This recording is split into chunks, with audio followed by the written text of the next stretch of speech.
Snow White and the Seven Dwarfs. Once upon a time, a princess named Snow White lived in a castle with her father, the king, and her stepmother, the queen. Her father always reminded his daughter that above all else, a royal family must be fair. He said people over all the land come to the castle to settle disputes. The ruler must hear each side and make a decision that's fair.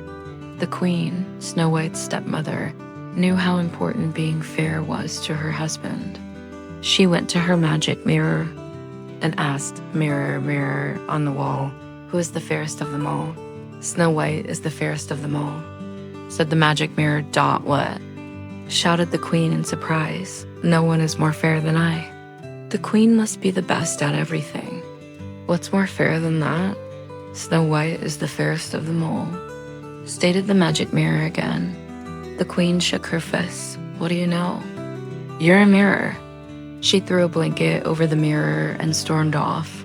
Still, the queen was bothered. So much so that the queen decided to be rid of the girl once and for all. "I cannot wait another day to deal with her," she resolved. The queen called for her servant, a huntsman.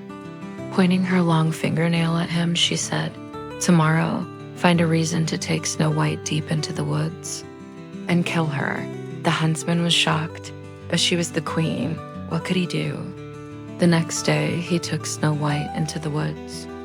As he drew his knife to slay her, Snow White turned around. "Look," she said. She took from her pocket 6 perfect animal shapes carved of wood. "I made them for you." "Snow White," cried the huntsman, dropping to his knees. "I cannot do this." "You must accept them. They are a gift," said Snow White. "That's not what I meant," said the servant. "How can I say this? The queen, your stepmother, ordered me to kill you."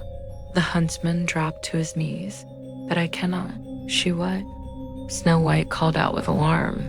"You must run away," said the huntsman. "Far away, now, and never go back to the castle." Snow White turned and ran into the woods as fast as she could. Deeper and deeper into the darkening woods she ran. Wolves were starting to howl. She tripped and tore her skirt, but kept running. Tall tree branches seemed to reach down to the very ground to grab her, but she kept running. She was scratched, bleeding, and scared, but ran on till she could run no more. All of a sudden, a light blinked far in the distance. Who would live so deep in the woods? She stepped up closer to the light. It came from a cottage, yet no sound. Came from the cottage, only the flickering light from the windows. "Hello," she said, knocking softly on the door. "Hello?" No answer. The door was a little bit open. She opened it some more and stepped in. "Hello, is anyone home?" She looked around. What a mess.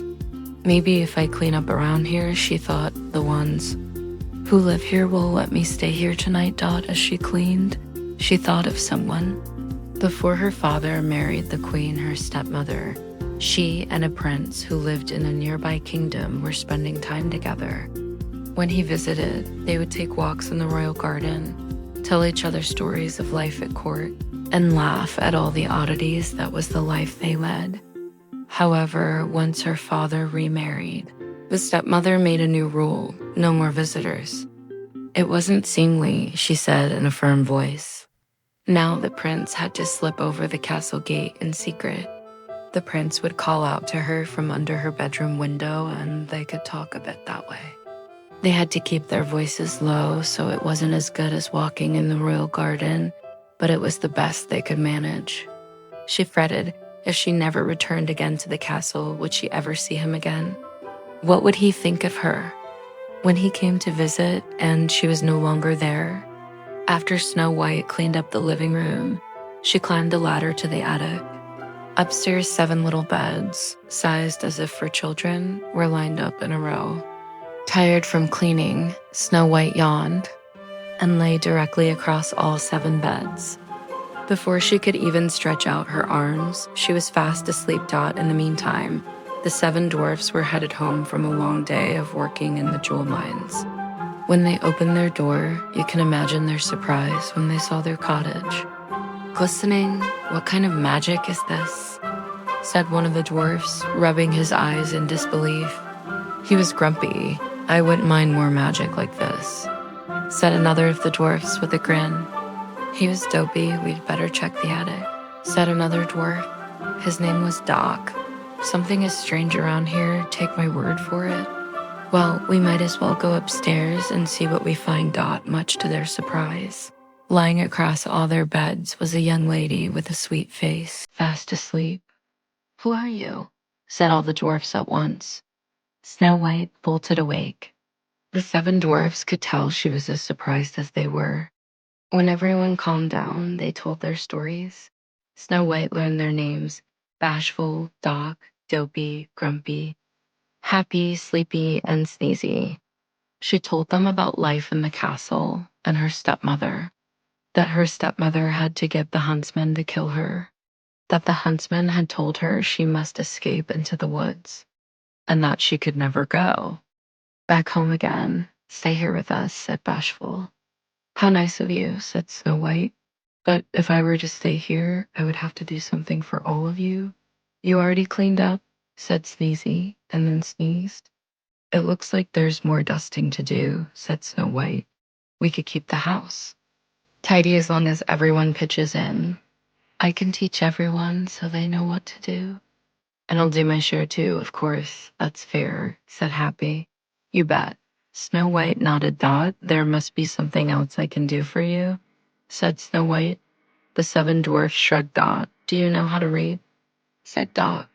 "We have books with wonderful pictures and would love to be able to read them." So it was agreed that Snow White would teach them all to read. To celebrate their new friendship, Snow White and the 7 dwarfs sang and danced the night away. The next morning, before they left for work, the 7 dwarfs warned Snow White that she must not open the door to anyone. After all, who knows what evil her stepmother might do? The princess nodded, and the dwarfs left the house.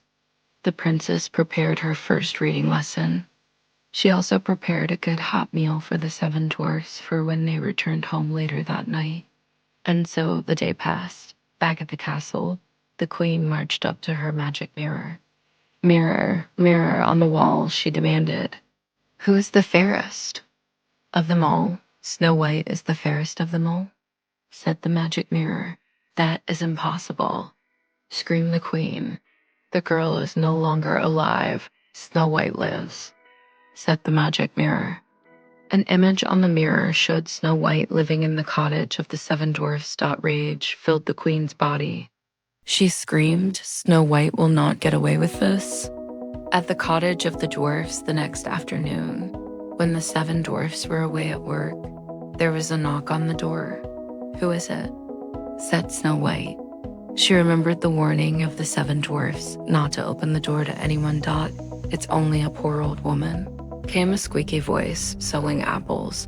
Yet in fact, it was the evil queen disguised as an old woman. "It's raining outside." "Dearie," said her voice through the door. "Please let me in." Poor thing, thought Snow White, having to go door to door selling apples in the rain. She opened the door. "That's odd," she said, looking around. "No rain." "Just stopped," said the old woman, who, as you know, was really the queen in disguise. "Take a look at this big red apple." She put the apple in front of Snow White's face. "Lovely, my dear, isn't it? For only a few coins, it is yours. I would like very much to buy your apple," said Snow White. "But I have no money. That fine comb in your hair will make a good trade," said the old woman. "All right then," said Snow White. She gave her comb to the old woman and took the apple in return. Snow White took a big bite, but alas, the fruit was poisoned. At once, Snow White swooned to the ground, where she fell into a very deep sleep. "She is down," shouted the queen, pumping the air with her fists. Just then the door flew open. In marched the 7 dwarfs, home from the day's work. Shocked indeed, they were to find Snow White lying on the floor and what must be her stepmother beside her, laughing with all her might. The 7 dwarfs chased the evil queen out the door and into the storm. Up to the very top of a mountain, they chased her, when all of a sudden, lightning hit the mountain. The queen fell, and she was never seen again, but nothing could help. Poor Snow White. She stayed absolutely still in her deep sleep. The 7 dwarfs gently lifted her into a glass coffin. Day and night, they kept watch over her, weeping for sorrow. One day, the prince happened to ride by the dwarfs' cottage. Ever since he learned that Snow White was missing at the castle, he knew something must be terribly wrong. He hopped on his horse and had been searching for her ever since. Now he finally found her, but in such a state. The prince lifted the lid to the glass coffin. Her face seemed so fresh, even in that deep sleep.